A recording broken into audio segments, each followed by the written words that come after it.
Hello नमस्कार, मैं विवेक दुबे स्वागत करता हूं आपका वीएफएक्स वाला ज्ञान यूट्यूब चैनल पे। और जैसे कि आपको मैं बता दूं कि अगर आप इस चैनल पे पहली बार आए हैं तो हम 3ds मैक्स को लेकर के आगे बढ़ रहे हैं। Modelling, texturing, lighting, rendering, animation, सारी चीज़ें हम देखेंगे। और इसी सीरीज़ में हमने सब्सटेंस पेंटर भी शुरू किया है ताकि आप प्रॉपर टेक्सचरिंग कर सकें, और साथ ही साथ ज़ीब्रश का यूज़ करेंगे ताकि आप प्रॉपर डिटेल में स्कल्पटिंग कर सकें। तो ज़ीब्रश के इंटरफेस को लेकर के मैंने ऑलरेडी एक वीडियो बना करके रखी हुई है, आप उसे देखें। और आज हम थोड़ा आगे बढ़ेंगे कुछ स्टेप्स और जानेंगे इसके इंटरफेस पे आपको कैसे काम करना है। तो देखिए, जैसे ही आप ज़ीब्रश ऑन करते हैं, मे भी हो सकता है कि आपके ज़ीब्रश का कलर ऐसा ना दिखे, सो दैट आप यहाँ से यूज़र इंटरफेस के कलर को चेंज कर सकते हैं। ये देखिए, ये एक बटन दिया हुआ है, load previous user interface colour, और इसका यूज़ करके आप कलर्स को चेंज कर सकते हैं। जैसे अभी मैंने ये ब्लैक कलर वाला यूज़र इंटरफेस रखा हुआ है क्योंकि मैं इसके साथ कंफर्टेबल फील करता हूँ। ओके, इसके अलावा जो वर्क स्पेस है, इसे भी आप चेंज कर सकते हैं। तो यहाँ पे load next user interface layout का ऑप्शन है, जिससे आप जब क्लिक करते हैं तो देखिए इंटरफेस जो है वो चेंज हो रहा है। जहाँ पे कुछ टूल्स या ब्रशेस यहाँ पे आ चुके हैं, यहाँ पे टूल्स चेंज हो चुके हैं। तो इस तरीके से आप यहाँ पे अपना वर्क स्पेस चेंज कर सकते हैं। आप अपने अकॉर्डिंग वर्क स्पेस भी यहाँ से सेलेक्ट कर सकते हैं, इंटरफेस को अपने अकॉर्डिंग कस्टमाइज़ कर सकते हैं। ओके, तो यहाँ तक का प्रोसेस तो आपको समझ आ गया होगा। अब अगर आप माउस का राइट क्लिक यूज़ करते हैं तो आप इस तरीके से ऑर्बिट कर सकते हैं। ऑल्ट के साथ राइट क्लिक करते हैं तो आप कुछ इस तरीके से पैनिंग कर सकते हैं, यानी up and down, left and right. और उसके अलावा अगर आप कंट्रोल के साथ राइट क्लिक करते हैं तो आप जूम इन जूम आउट कर सकते हैं या डॉली इन डॉली आउट कर सकते हैं। तो इस तरीके से आप यहाँ पे व्यू कोड को नेविगेट कर सकते हैं। बहुत ही ईजी सा प्रोसेस है, आपको बस याद रखना है control alt and then right click का यूज़। चलिए अब इसमें और आगे बढ़ते हैं। अभी आप देख सकते हैं यहाँ पे आपको इंटरफेस पे एक स्फीयर दिखाई दे रहा है। अब आप भी ऐसे प्रोजेक्ट ले सकते हैं ज़ीब्रश पे। आपको सिंपली जाना होगा लाइट बॉक्स पे। लाइट बॉक्स पे जाने के बाद आपको मिलेगा प्रोजेक्ट का एक सेक्शन, और यहाँ पे आप देख सकते हैं डायनामैस का स्फीयर रखा हुआ है। आपको सिंपली इस पे डबल क्लिक कर देना है। अभी ये मुझे एक प्रॉम्प्ट दे रहा है कि project has been changed, would you like to save changes. मैंने कर दिया नो, एंड देन थोड़ी देर में ये लोड हो चुका है। अब अभी आप देख सकते हैं ये जो स्फीयर है ये व्यू पोर्ट पे सेट है। यहाँ पे लाइन फिल का ऑप्शन है, या इसे आप पॉलीफिल भी कह सकते हैं या पॉलीफ्रेम कह सकते हैं। और इसका शॉर्टकट की जो है वो शिफ्ट के साथ F है। तो अगर आप शिफ्ट के साथ F प्रेस करते हैं तो आप देख सकते हैं पॉलीगन्स जो है वो वायर फ्रेम के साथ आपको दिखाई देंगे। ओके, तो ये हो गया आपका पॉलीफ्रेम, ताकि जब भी आप इस पे काम करें, आप इसे ऑर्बिट करें, तो आप देख सकते हैं स्फीयर आपको प्रॉपर रोटेट होता हुआ दिखाई दे रहा है व्यू पोर्ट पे।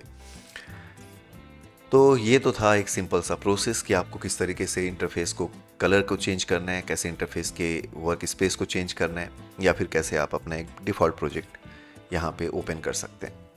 अब चलिए थोड़ा और आगे बढ़ते हैं, और यहाँ पे हम जानते हैं ब्रशेस का यूज़। तो देखिए, ज़ीब्रश पे काम करने के लिए, जैसा कि आपको नाम से समझ आ रहा है, ज़ीब्रश आपको Z लेवल तक के ब्रशेस इसमें मिल रहे हैं, यानी एक्सट्रीम लेवल तक के ब्रशेस आपको यहाँ पे अवेलेबल हैं। ये सारे ब्रशेस आपको इस जगह पे अवेलेबल होते हैं। और अगर आप इन्हें एक्सेस करना चाहते हैं कीबोर्ड शॉर्टकट के थ्रू, तो सिंपली आप B प्रेस कीजिए, आपको ये पूरा का पूरा ब्रश का लाइब्रेरी मिल जाएगा। अब इतने सारे ब्रशेस में आप देख सकते हैं ब्रशेस जो हैं वो अल्फ़ाबेटिकल ऑर्डर में अरेंज है। जैसे कि अगर मुझे केवल A नाम से शुरू होने वाले ब्रशेस की रिक्वायरमेंट है तो मैंने A पे क्लिक कर दिया। B नाम से शुरू करने वाले ब्रशेस चाहिए तो मैं B प्रेस कर दूंगा। C नाम के ब्रशेस चाहिए तो मैं C प्रेस कर दूंगा। यानी आप कीबोर्ड पे सिंपल जिस भी नाम का ब्रश चाहते हैं उस की को प्रेस करें। जैसे मैंने कर दिया K, तो B प्रेस करके मैंने K किया, तो K नाम से आप देख सकते हैं knife circle, knife curve, knife lasso, knife rectangle, इस तरीके के ऑप्शन अवेलेबल हैं। वहीं अगर मैं यहाँ से ब्रशेस पे जा करके मैंने L प्रेस कर दिया तो लेयर और लेयर्ड पैटर्न के ब्रश अवेलेबल हैं। तो अभी आपने ये समझ लिया कि ज़ीब्रश पे आपको कोई भी ब्रश कैसे एक्सेस करना है। धीरे धीरे आपकी स्पीड आ जाएगी आपके काम करने में, और ब्रश का सिलेक्शन लेने के लिए आप शॉर्टकट कीज़ को समझ चुके रहे होंगे, और जो ब्रशेस आपके सबसे ज़्यादा यूज़ में होने वाले ब्रश हैं वो भी आप जान चुके रहेंगे। ओके, तो चलिए अभी आगे बढ़ते हैं और शुरुआत करें अगर आप जी ब्रश की, तो आप लेके चल सकते हैं स्टैंडर्ड ब्रश, यानी बी प्रेस करें एंड देन एस प्रेस करें। और यहाँ पे आप देख सकते हैं स्टैंडर्ड ब्रश का जो शॉर्टकट की है वो लिखा हुआ है टी, तो आप प्रेस कर दें टी। तो इस तरीके से अगर आप स्टैंडर्ड ब्रश चाहते हैं तो उसका शॉर्टकट की बन जाता है बी एस टी। ओके, अगर आपको मूव ब्रश चाहिए तो आप बी प्रेस करें और एम प्रेस करें। अब यहाँ पे आप देखें मूव ब्रश का शॉर्टकट की क्या दिखा रहा है, यहाँ पे दिखाई दे रहा है वी, तो हमने प्रेस कर दिया वी। तो अगर आप बी एस टी प्रेस करते हैं तो आपको स्टैंडर्ड ब्रश, और अगर आप बी एम वी प्रेस करते हैं तो आपको मूव ब्रश मिल जाता है। ओके, तो चलिए बी एस टी प्रेस किया मैंने और ये स्टैंडर्ड ब्रश ले लिया। इसमें अभी आप देख सकते हैं कि आपको 2 पॉइंट दिखाई दे रहे हैं रेड कलर में, ये एक्चुअल में यहाँ पे सिमिट्री ऑन है। तो अगर आप एक्स प्रेस कर देते हैं तो सिंपल है, सिमिट्री ऑफ हो जाता है, वापस से एक्स प्रेस करें सिमिट्री ऑन हो जाता है। आगे आने वाले समय पे मैं आपको बताने वाला हूँ कि आप कैसे सिमिट्री को भी कंट्रोल करेंगे। फिलहाल मैंने अभी सिमिट्री ऑफ कर दिया और मेरे पास केवल ये ब्रश का एक शेप दिखाई दे रहा है जो कि सर्कल में है। तो अगर आप ये ब्रश ले लेते हैं और आपको इस ब्रश के साइज़ को कम ज़्यादा करना है तो आप सिंपली राइट क्लिक करें और ड्रॉ साइज़ को आप चेंज कर सकते हैं। तो इसमें आप देख सकते हैं 2 सर्कल आपको दिखाई दे रहे हैं, एक ड्रॉ साइज़ का है और दूसरा जो है वो है फोकल शिफ्ट का सर्कल।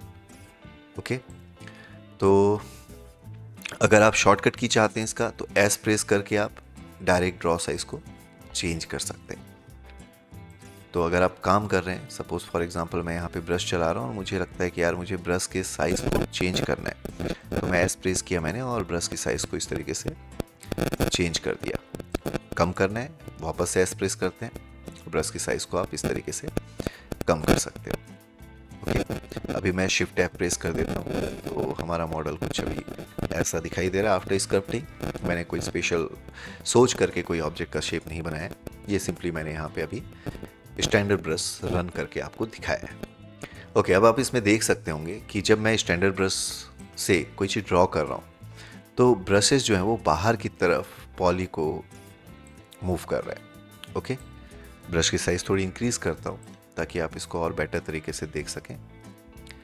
ओके, तो ये अभी पॉली को बाहर की तरफ ऐड कर रहा है, बट अगर आप यहाँ पे ऑल्ट के साथ इस ब्रश को चलाते हैं तो आप देखें जो ब्रश है उसका जो इफ़ेक्ट है वो अंदर की तरफ आपको दिखाई दे रहा है। तो इसे हम कहते हैं यहाँ पे जी ऐड या जी सब, इसका ही शॉर्टकट है।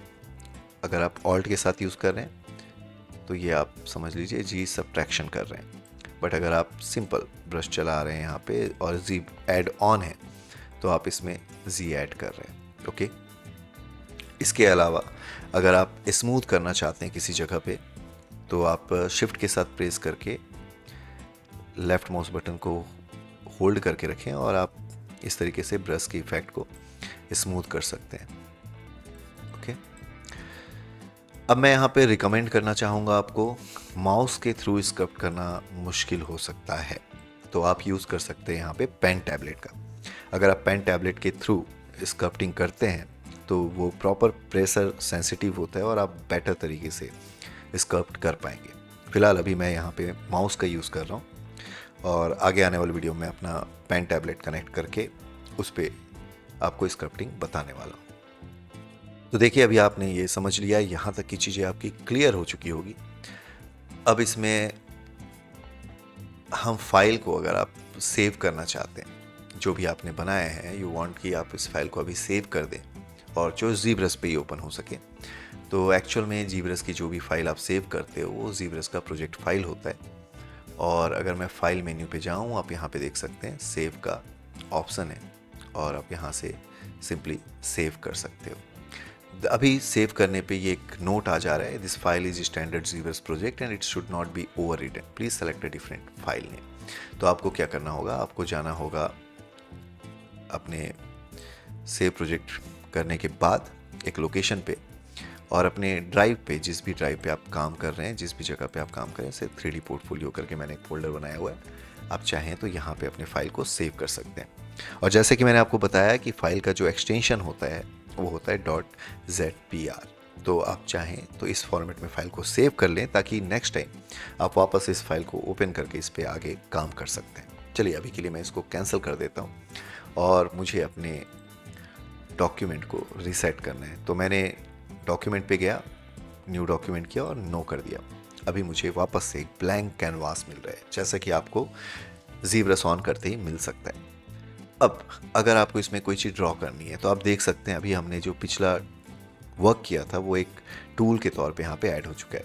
पर अगर आप इसमें क्लिक करें तो आपको और भी टूल्स मिलते हैं जिसे हम यहाँ पे प्रिमिटिव्स कहते हैं, जैसे कि sphere 3D, cube, cylinder, cone, ring 3D, sweep profile 3D, terrain 3D, plane 3D, circle 3D, arrow 3D, polymesh 3D, spiral 3D, helix 3D, gear 3D, sphereinder 3D, ZSphere, इस तरीके से option मिल रहे हैं। तो चलिए अभी मैंने sphere लिया और सिंपली स्फेयर को ड्रॉ कर दिया। पर अगर आप इस तरीके से स्फेयर ड्रॉ करते हैं और अगर मैं वापस एक और ड्रॉ करूं और इस तरीके से ड्रॉ करते जाऊं तो आप देख सकते हैं कि ये जो है ये एक्चुअल में अभी 2D कैनवास है। तो इसको अगर आप रोटेट करना चाहेंगे then you can't rotate the view port. तो आपको करना क्या होगा, आपको जाना होगा एडिट बटन पे। जैसे आप एडिट करते हैं आपका जो कैनवास है वो 3D हो जाता है, यानी वर्क स्पेस 3D हो जाता है, बट बाकी जो भी आपने ड्रॉ किया था पहले वो ड्रॉ हुए थे 2D कैनवास पे। तो अगर आप 3D पे ही स्क्रप्ट करना चाहते हैं तो क्या प्रोसेस होगा, आप अगेन वापस से न्यू डॉक्यूमेंट कर लें और अभी अगर मैंने स्फीयर बनाया and then after the creation आपको सिंपली प्रेस कर देना है टी, जो कि शॉर्टकट की है एडिट का। तो या तो आप टी प्रेस करें या एडिट पे जाके क्लिक कर दें। अब आप देख सकते हैं कि आपने एक 3D प्रिमिटिव का यूज़ करके स्फीयर बना लिया है। तो अभी शुरुआत है, आप इसके इंटरफेस को अच्छे से समझें, इस पर थोड़ी प्रैक्टिस करें, इसके व्यू पोर्ट को समझें, ब्रशेस को जाके एक्सेस करके देखें, प्रिमिटिव्स को क्रिएट करके देखें, न्यू डॉक्यूमेंट बना करके देखें। तो ये सारा प्रोसेस अभी आप करें अगर आप ज़ीब्रस को सीखना चाहते हैं अच्छे से तो। और आगे आने वाले अगले वीडियो पे हम इसको और डिटेल में लेकर के चलेंगे, बट इसके लिए आप चैनल को सब्सक्राइब कर दें, वीडियो को लाइक करना ना भूलें और अगर आपके मन में कोई भी सवाल है तो आप कमेंट करके मुझसे पूछ सकते हैं, मैं कोशिश करूँगा उसका जवाब देने का। आई होप कि आपको वीडियो अच्छी लगी होगी और आपको एक अच्छा खासा लर्निंग मिला होगा इससे। तो अगर ऐसा है तो यार प्लीज़ वीडियो को लाइक करें और मैं आपसे मिलता हूँ अगले वीडियो में। तब तक के लिए लेते रहें VFX वाला ज्ञान। धन्यवाद।